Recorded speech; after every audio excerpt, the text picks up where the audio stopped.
Aboro, Aboye, Aboshishe, Ekabo, and welcome to our Fridays live, where we cover history of our people in Trinidad. Before I begin today's stream,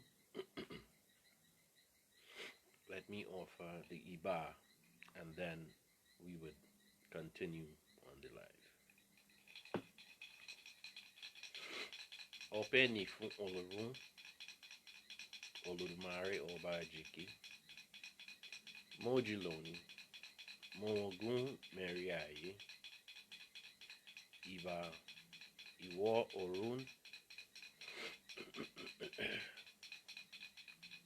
Iba Ariwa, Iba Gusu, Iba Oba Igba Aye, Iba Orun Oke, Iba Baba, Iba Yeye, Iba Atiwo Orun, Iba She Igungun Kiki Igungun, Iba She Ori, Ori Inu, Ipori Atiwo Orun, Ashe, Ashe, Ashe.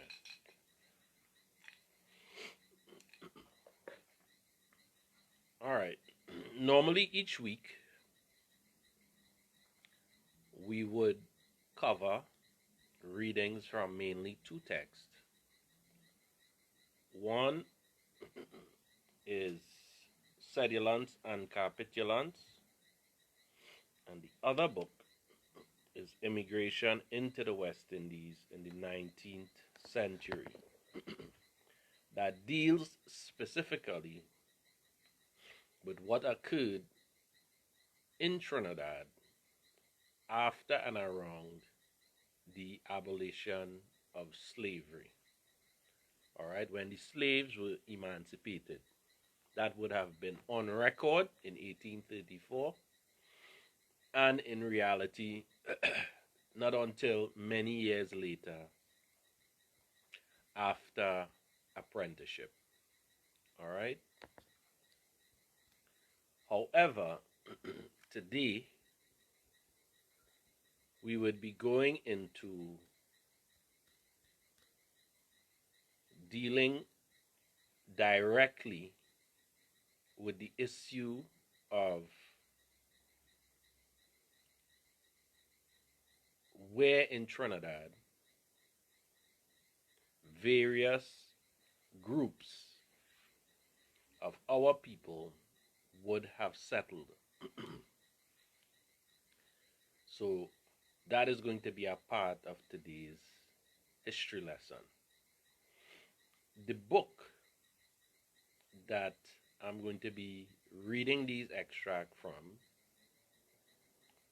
was written by Dr. J.D. Elder.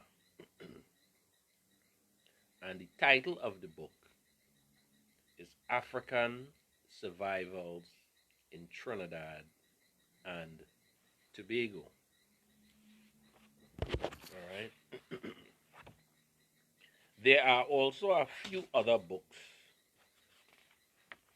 that gives you some of this information.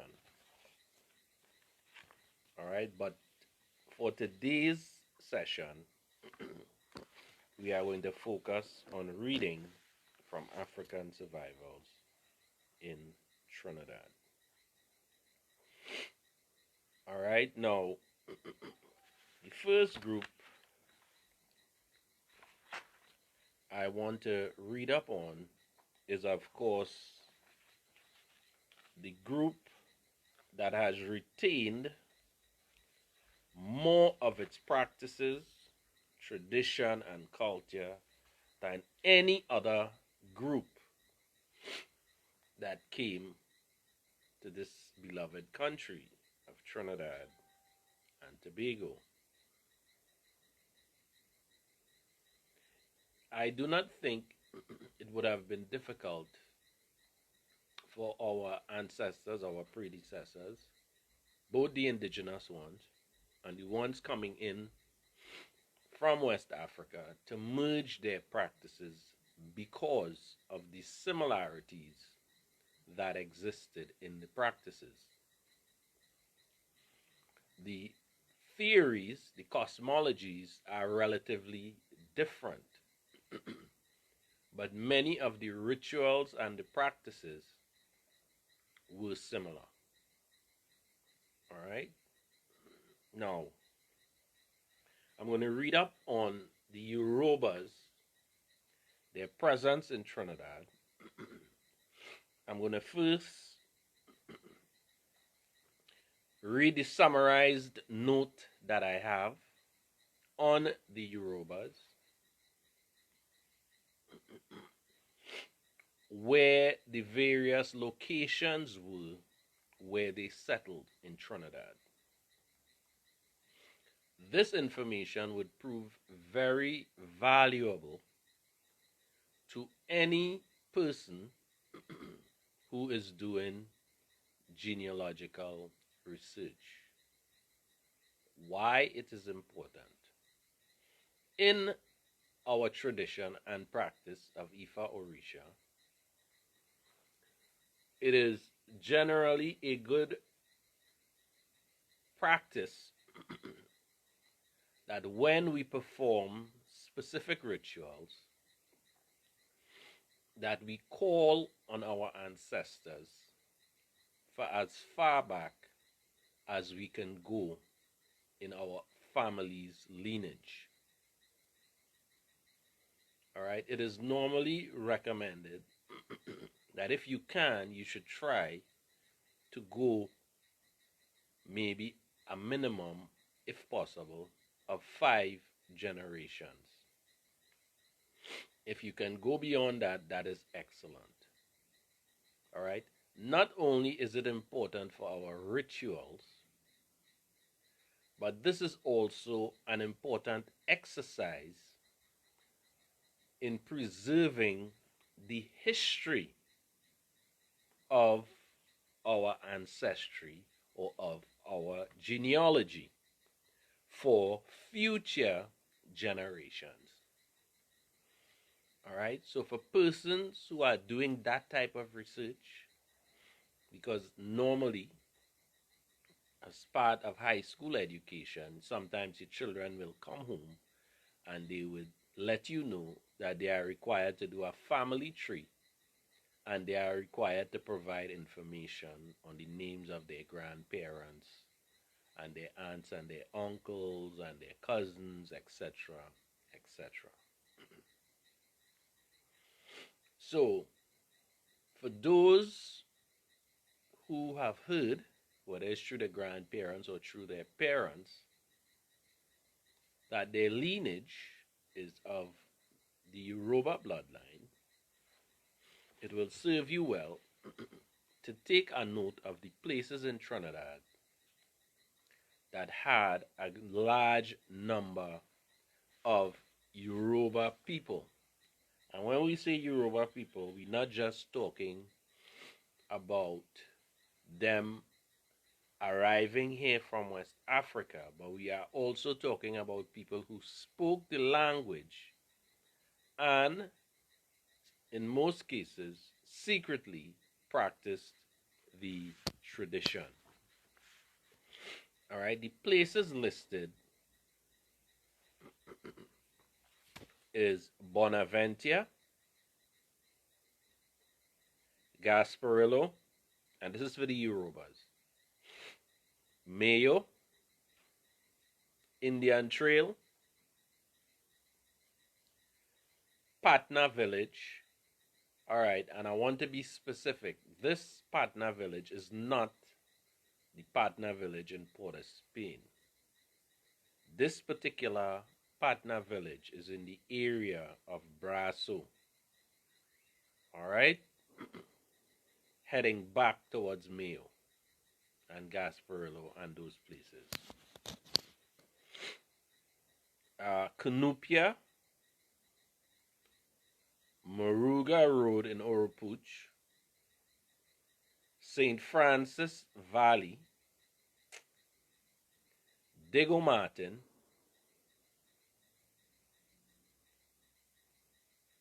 Mova, Tanapuna, and Point 14. All right, there might be other areas. However, these are the ones that were discovered and researched by Dr. J.D. Elder. All right. So now I'm going to read from what J.D. Elder wrote concerning the Yoruba people. He said the Yoruba people, from the largest and most widely dispersed group of Africans in Trinidad and Tobago, they are the most definite about their traditional culture anchored in Ife, where man began. On the Herkovitz scale of Africanness for art, religion, foodways, etc., they can be said to be the most African. Known in Trinidad as Yoruba, all right, spelt Yaraba, Yarraba, Yoruba, Yuruba, and even Araba, Araba.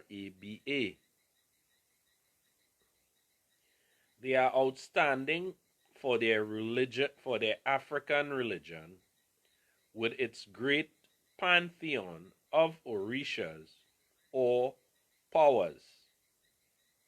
And in brackets, he has gods or deities. And they have been the object of extensive research by anthropologists within the last 25 years.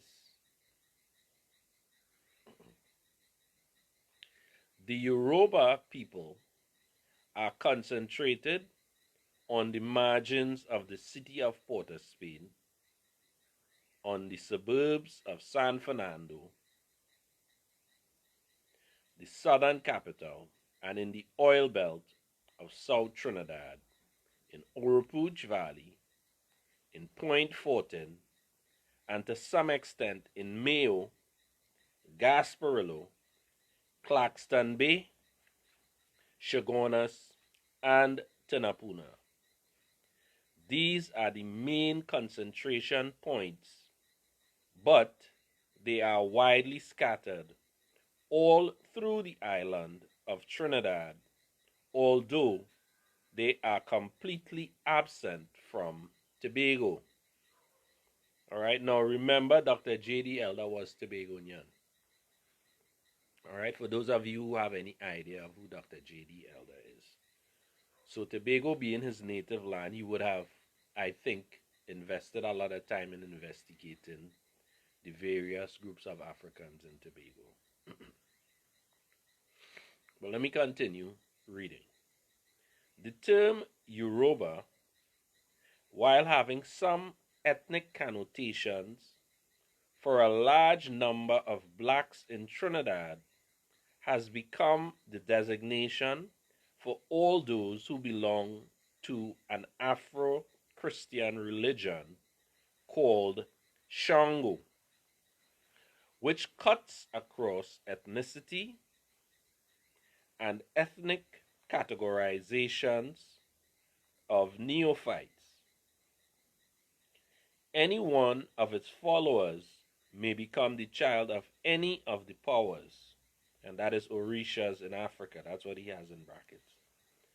By initiation, in the Montserrat Valley and on the Mayo and Caratal Hills, groups of Yorubas flourish, but these groups comprise people whose ancestors have been known as pure Africans.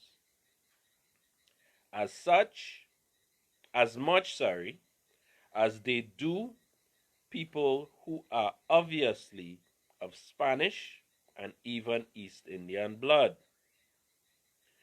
In the Naparimas and on the Moruga Road, where the purest form of Yorubanism has been found, there are concentrations of almost pure Africans, especially around Lengua and the company villages.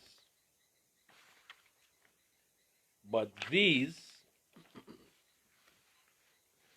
are associated with people whose ancestry is American Indian or Amerindian or mainland Spanish from Venezuela. In this sense, if not in others, it is clear that the late Ebenezer Elliott, otherwise known as Papa Nisa, of Trinidad, one of the greatest Yoruba Babalawos, father of the Laos, in brackets, in the West Indies are right when he remarked during our first interview with him at his Lengua compound in 1951, and this they quote his words here: Shango religion in Trinidad is very mixed up. He was intolerant of the entry into the Shango religion of people who were not Africans, people of African ancestry. From the Yorubas of Trinidad and Tobago,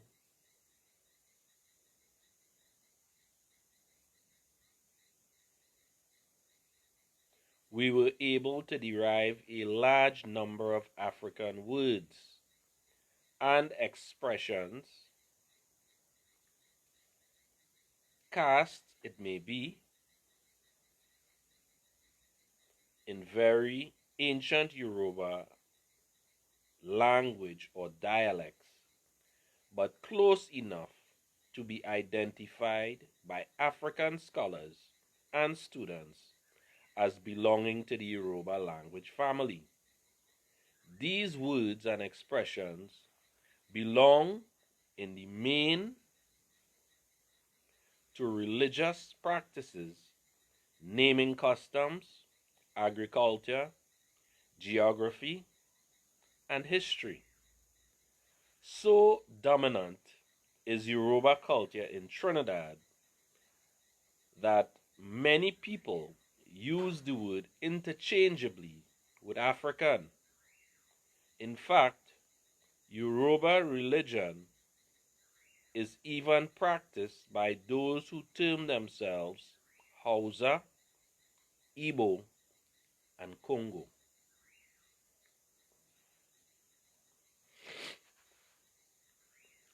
At a Yoruba feast, members of these non-Yoruba groups may be seen performing roles assigned to them by the Papa, or which is priest in brackets.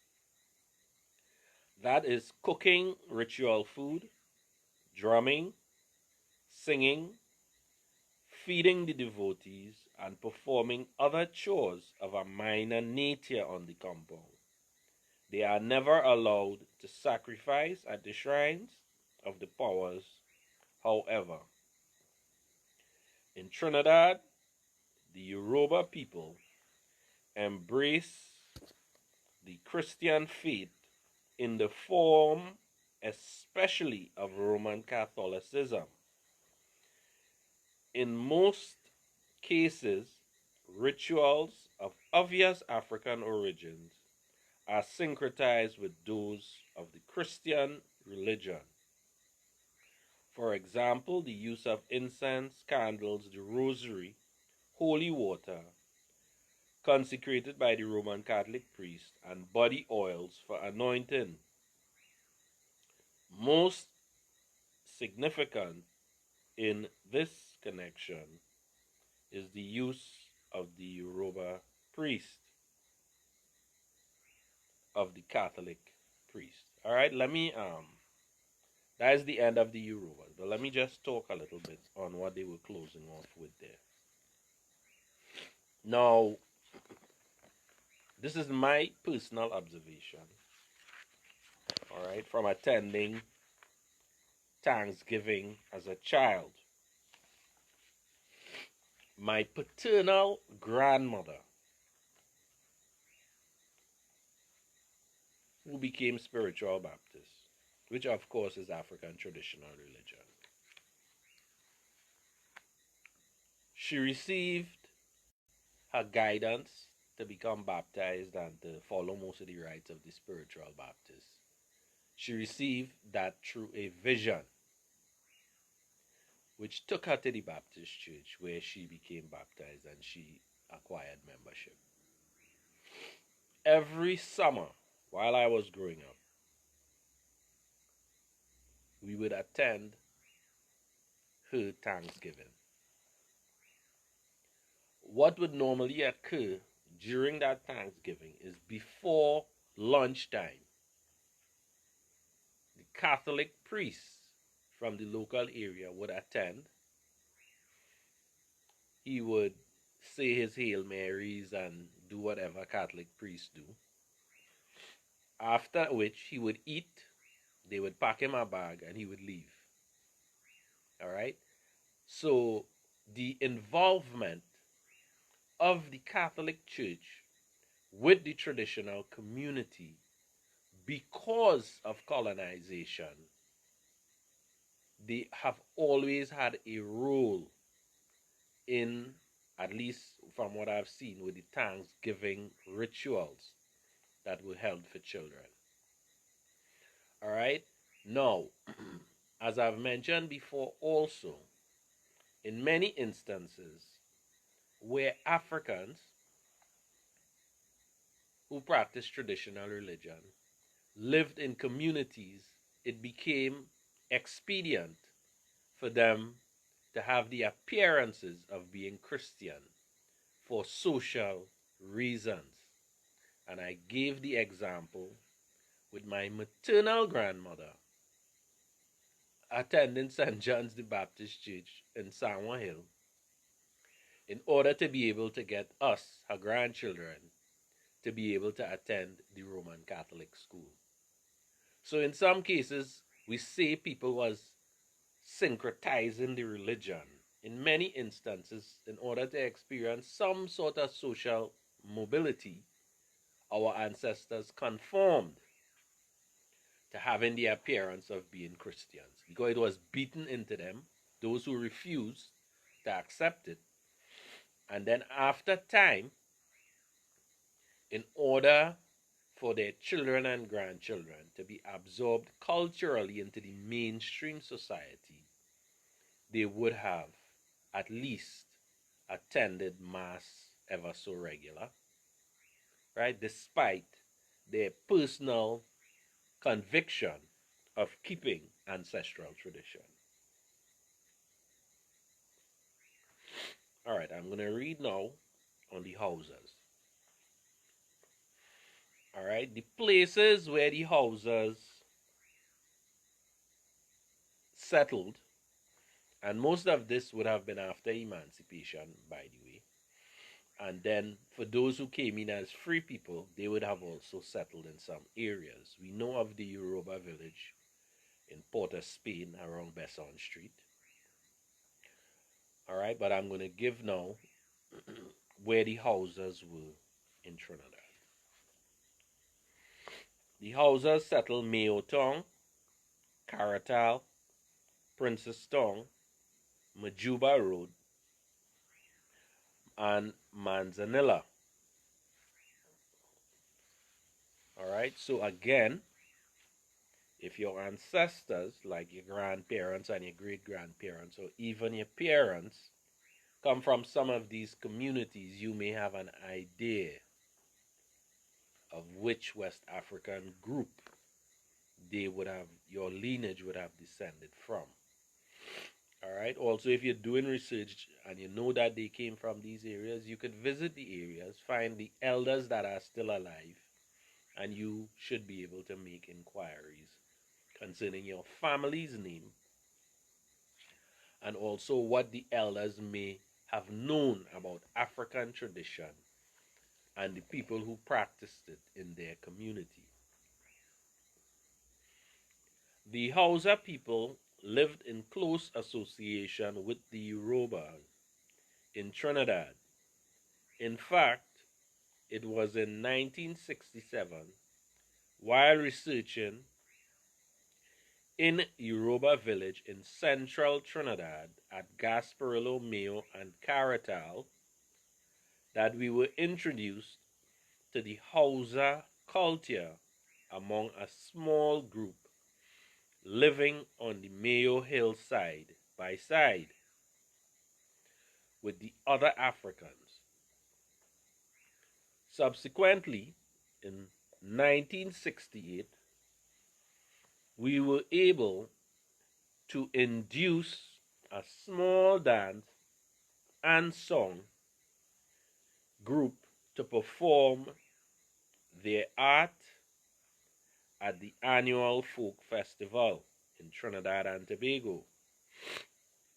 From Jane Ann Williams, the oldest Hausa we found. We collected tales told by her father about his capture from Hausa land and his experience as a slave. She told us of white clothes horsemen with long guns riding through the African village and catching women and children. Jane Ann and her brothers, all well over 60 years of age in 1972, performed Hausa ceremonies of a religious nature regularly at Mayo. Much of these centers around the Holy Quran, which they recite from memory. From them we heard of certain old men, maybe imams, who used to live in olden tongues in the 1850s, high up in the Montserrat Hills at Kanga Woods, and at Indian Trail Village nearby, who read fluently in Arabic from the Quran. The Hausas, it must be recalled, were followers of Islam in their own country and were literate in Arabic. According to Jefferson Murphy, they had developed a Hausa script based on Arabic by the early 19th century under the rule of one of the famous leaders, Muhammad Rimfa, the greatest king in Kano history. Fulani Muslim preachers were allowed to spread Islam in Hausa land since the 15th century. A battered copy of the Quran belonged to one of the Montserrat Valley Hausas is a silent testament to the practice of Islam by those people.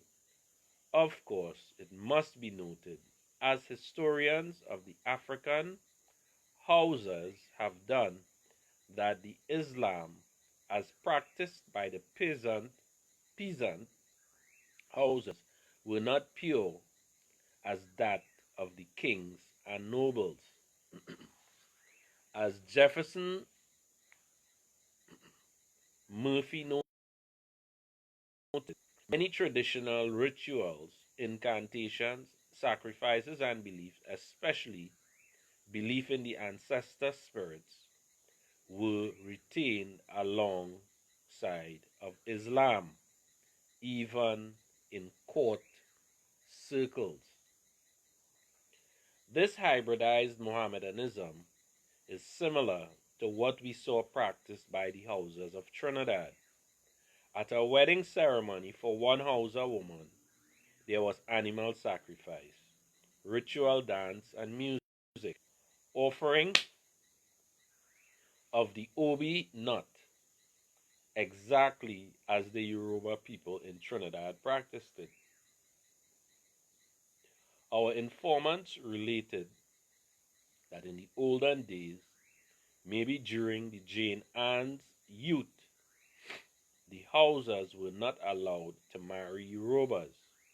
Yet, at Bonaventure in Trinidad, a Yoruba man was married to a Hausa woman.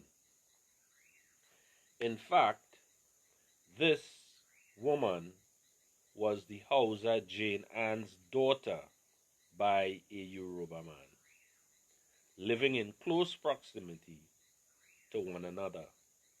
Hausas, Yoruba, and Congo had forgotten, in the interest of community harmony, anything like taboos against cross-ethnic mating. Much of the Trinidad Hausas' religious rituals we saw resembled those of the Yorubas, as far as we could observe in Trinidad. But the Hausas call their several gods by different names other than Orisa, and they pray to Allah.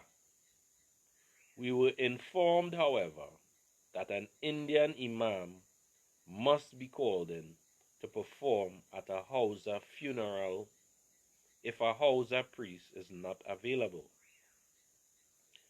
Jane Anne said her father enjoined them to recognize the East Indian Muslims as their brothers.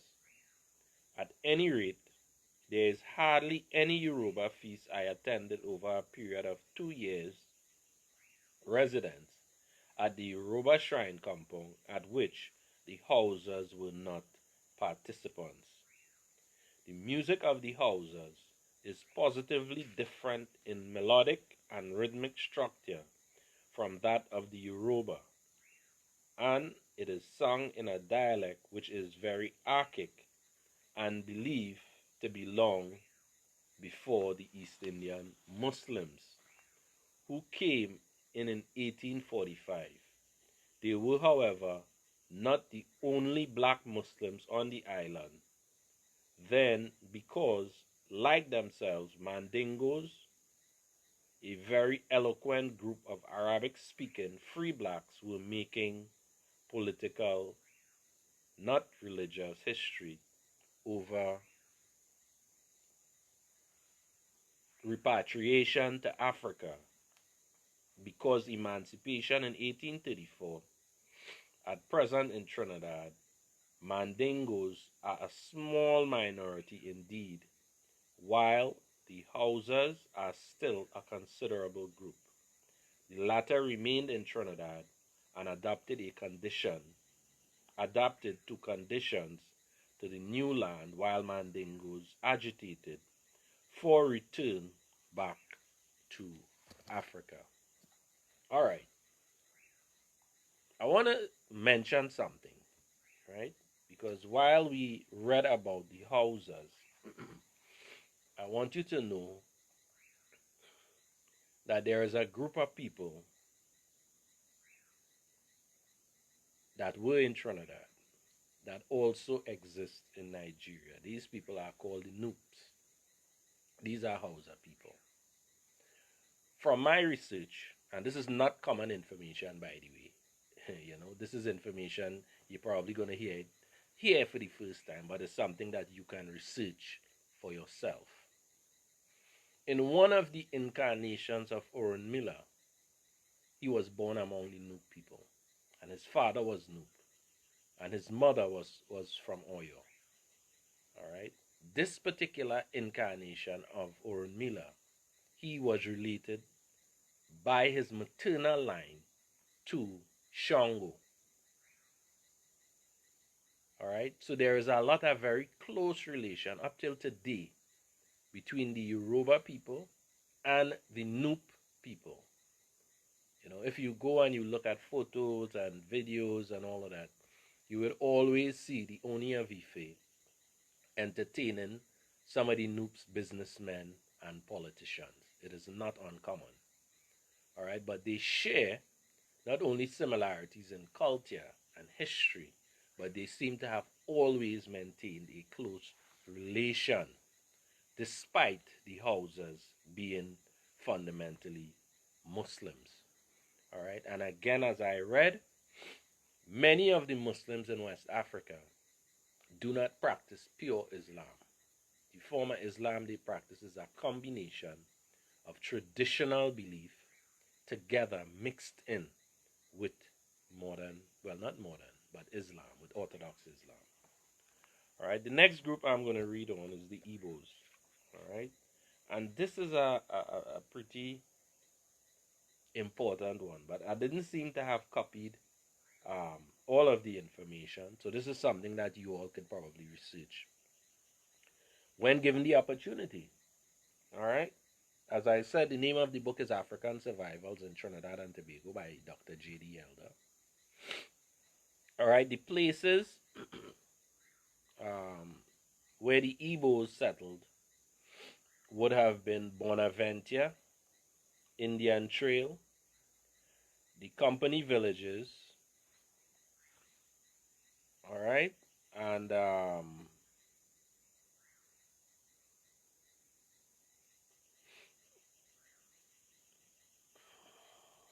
right, I'm going to read it out from here too. But when I'm finished reading, I'll discuss something too with you. But let me read what I have on the Igbos. In Trinidad, the Igbos, though existent, are so culturally integrated with the other Africans that it takes diligent search to identify them. Considering the extent to which these Delta people bore the brunt of the New World slavery, we should expect that they will be better represented, at least numerically, in Trinidad. But their number is small indeed, and it is hard to detect them in a country where mulattoes and albinos bear the same skin color as those Igbos who Caribbean people call Scotch Igbos, yellow-skinned Igbos. It is believed in the Grenadines that these fair-skinned Igbos are the result of a ethnic mixture of Igbo women with white Scotsmen who manned the sugar schooners that traded in slavery days with the Windward Islands in the West Indies. The Grenadines people recognize some Igbo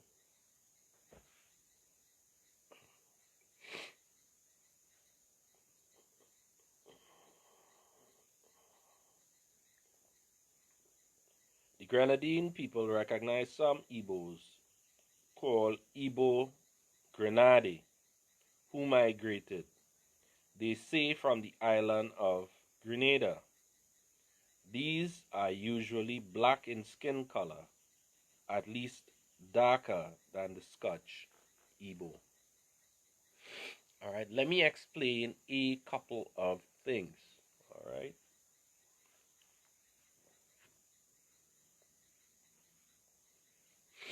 I've been doing research on Africa for a very, very long time, for over 30 years, right? And I'm going to give some unusual, every time I teach, you're going to hear something different, right? But it's something that you could go and verify. There is a book called Ancient Britain that gives you the ancient history of Britain, all right? And in this ancient history, they make it very clear the indigenous people of England, or what in ancient time was called Albine Islands, were a group of people called the Picts, Picts. These people were black West African people.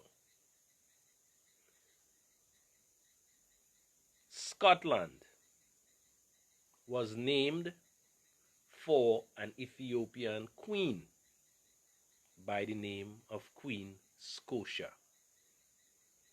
Scotland also had a large amount of African, not just rulers, but among their population. So when you hear an Irish accent and you hear a West Indian accent, you will discover that they resemble quite a bit.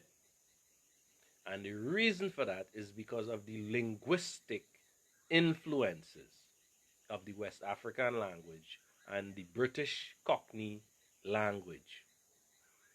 So in Scotland, among the people that are there, the whites, they are aware of their own history, many of the elders, and they know that they have DNA belonging to East Africans in particular, right? Because Scotia would have been under the Abyssinian rulership, all right, during that time.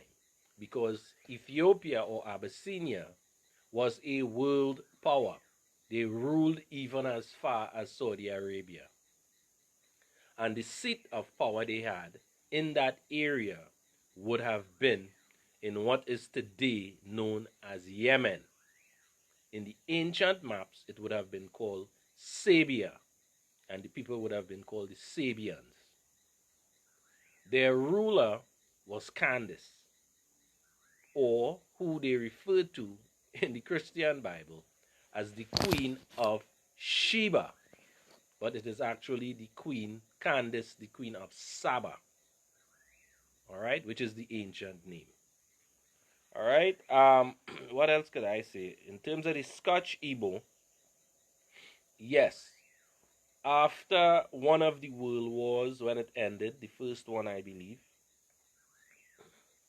many of the marine merchants that came, that were bringing cargoes from West Africa and from other parts of the world to bring them to the plantations, it would have included many ex-war veterans who fought for like the Scottish and the Irish and these different European groups. These were the persons who they put in charge of the plantations.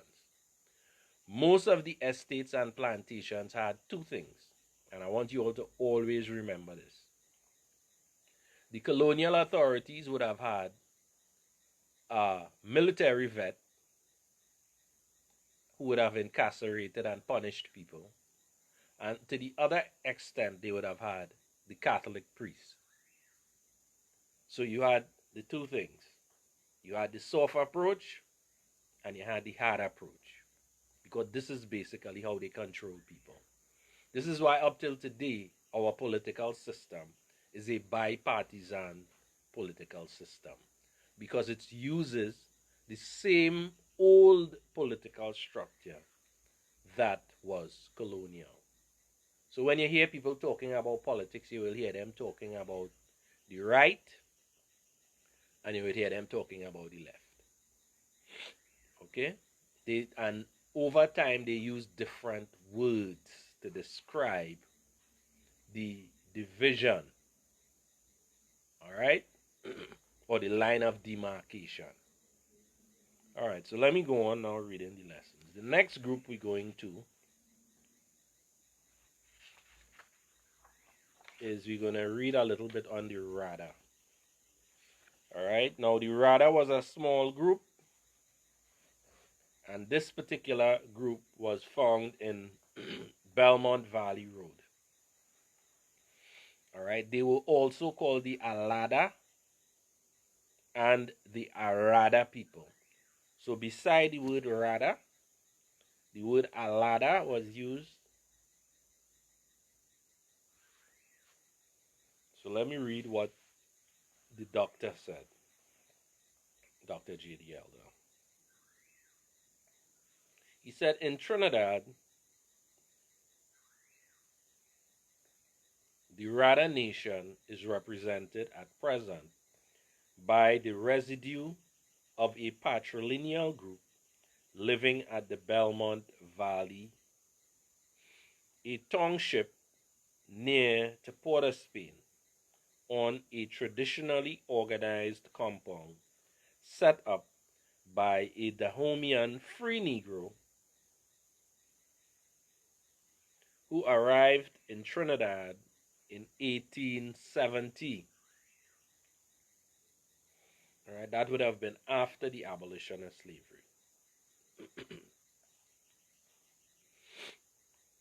It says this was several years after after the Dahomey had wrested independence from the Aja Federation formed in 1724, with Great Adra as the head of state in control of the slave coast, and had gained independence from the Oyo Empire, which had wielded suzerainty over both Eastern Dahomey and Adra up to 1818. All right, Andrew Carr mentions another Rada group in Trinidad, but nothing much is known about it. The Rada people, upon whom Carr reports, claim ethnic relations with Dahomey. It must be noted that in 1724, the Dahomey quarreled with Alada over the slave trade and left the Federation, setting up further north as a monarchy. In 1818, Dahomey was independent, having brought under its rule all the Aja states, including Alada. The Rada's religious system in Trinidad resembles closely that of the Yorubas in many ways. Example, the deities, though falling into three major types, earth, thunder, and others, according to Carr, may be sky, include many of the Yoruba Orishas, although their names are modified. We may cite the following. Ogun,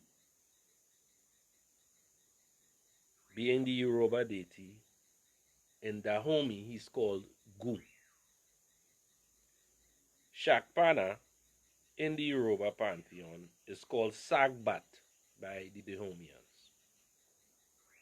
Ilegba is called Legba by the Dahomians. Ifa is called Fa by the Dahomians. And Shango is called Sogbo, Sogbo, or Sobo.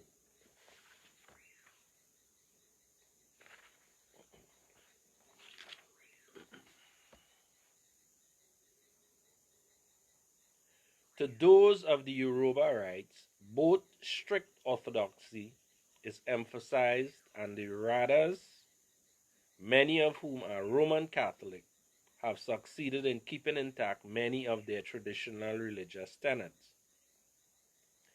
In a very thorough study of this nation by Andrew Carr, reputedly member of the group by blood, was made in the early 1950s under the tutelage of Professor Herskovits at Northwestern University, Evanston. This document is very detailed and demonstrates the process by which African cultural traits transported by migrants or migration of culture bearers can resist syncretization. The ritual music of this group has been the subject of study by both A.P. Merriam and Professor Herskovits. These studies have established the Aja people, Dahomey or Alada, written in brackets, had a great influence upon the New World religious culture, especially in Brazil, Haiti, Cuba, and the Eastern Caribbean islands like St. Lucia, Grenada, and Trinidad. All right, so that is the Alada. Now, from what I have read, you would have discovered that This group, the Radas or the Aladas, were once a part of the kingdom of Oyo. So, despite the differences linguistically of the names of the Orishas, many of the practices are very similar. All right. I think I read from a book called Trinidad Village that also gave a detailed record of many of the practices of the Rada people, and much of it falls directly in line with the Ifa practices. For example, and the Igbos too, it falls in line with the Igbos too. They have the same 4 day cycle, what we call the Osher cycle. They have the same 7 weeks to make up their month of 28 days. They would propitiate the different energies on the different days. Similar, all these are shared practices. All right. I'm going to read one more because I realize we'll be running out of time. It's already 6:48. So I'm going to read on the Mandingos, and that's going to be today's show. All right, the Mandingos could be found in Mandingo Road, Naparima, and they could also be found in Lengua. All right, those are the two areas listed by J.D. Elder. Let me read what he had to say about the Mandingos.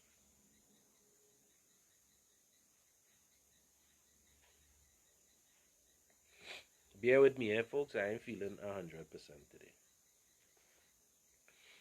This nation called Mandenka, Mandi, or Malinke by the historians is well represented in Trinidad among the Grenadine migrants, many of whom had arrived free and settled in Moruga and in Montserrat Hills.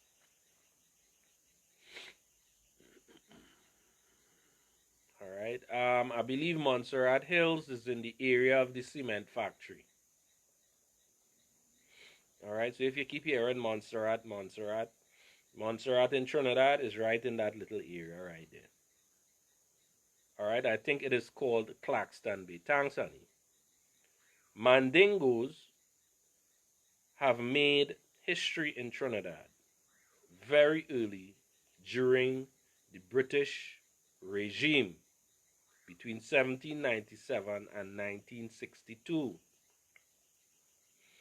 At the height of the movement for the abolition of slavery, a group of Mandingos resident in Port of Spain and under the leadership of a famous black Muslim called Jonas Muhammad Bat, a priest by occupation and a magistrate among his people, petitioned for repatriation of Mandingos who had earned their freedom to their native homes in Africa.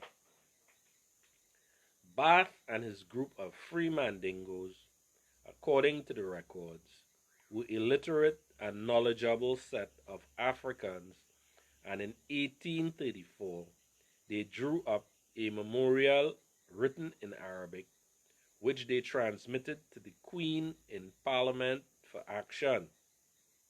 Historians have noted the great support which this demand received both within and outside of Parliament. Among the best supporters were Edward Cadbury and Josiah Wedgwood, both industrialists from England, and Joseph Stevens of the Colonial Office. However, Bath died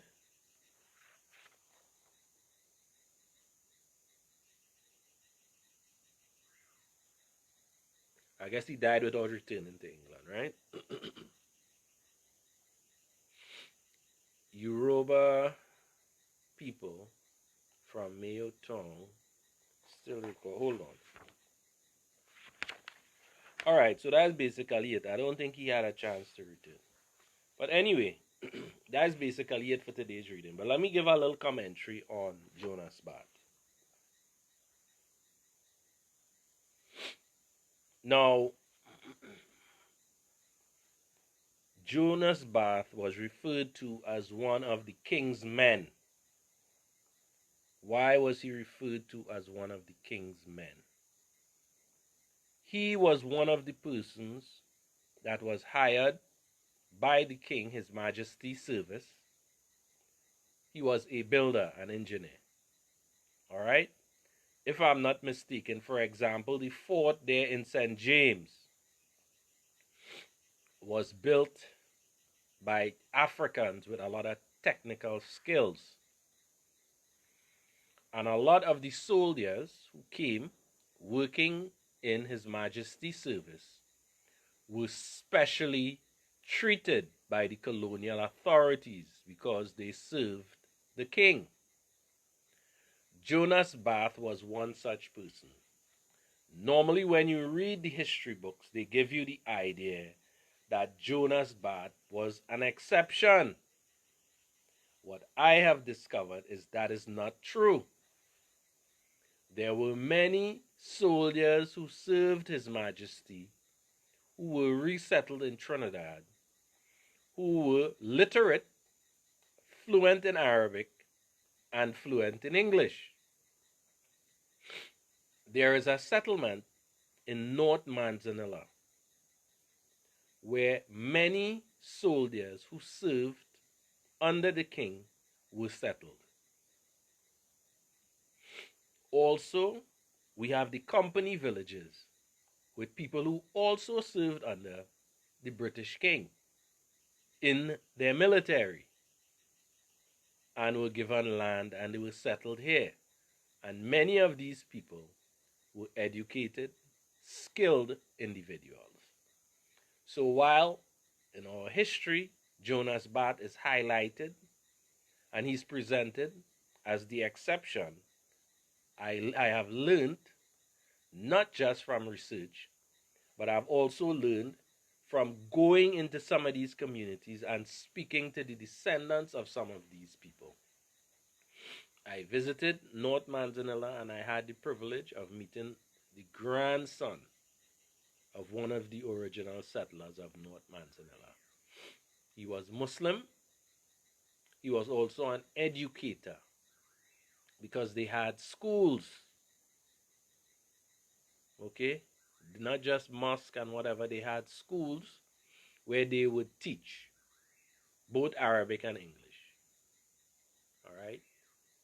So, when you read of Jonas Bath, just know that he was not exceptional. Now, there would have been a lot of opposition because you would have had whites, all right? Because of white supremacy, you would have had those who totally detested Jonas Bath, all right? But Laventille, just like many other places, were named, Laventille in particular, was named after the Levant, which was a ship that brought in Jonas Bath and other persons. All right, and the places they settled in were named after, the ship that actually brought them. All right, so that's how Laventille got its name. All right, well, I think that is it for this week. I want to thank everyone for stopping in. So this week we didn't get to read our information on cedulants and capitulants, which speaks of the colored people and their status in the region, especially in Trinidad. And we also would not be having a chance this week to read immigration into the West Indies in the 19th century. But hopefully, in the near future, we would take it up, right? I would try to complete what I was reading today on the various groups of West Africans and Central Africans who came to Trinidad. All right, so I would pick up with that as of next week by the grace of Oludumare, by the special grace of Oludumare and Ifa. All right, I'd like to thank everyone for being here, and I'd like to say Odabo. And as I give admonition every week, I say you do good for yourself. You do bad for yourself. So I encourage everyone to do good, not only for yourself in the person of you, but you're doing it for your lineage, the ancestors who were before you, so that they could be proud and they could assist you. And you're also doing it for those who are going to come after you, so that their lives will be filled with every form of Ire. Odabo, and see you soon.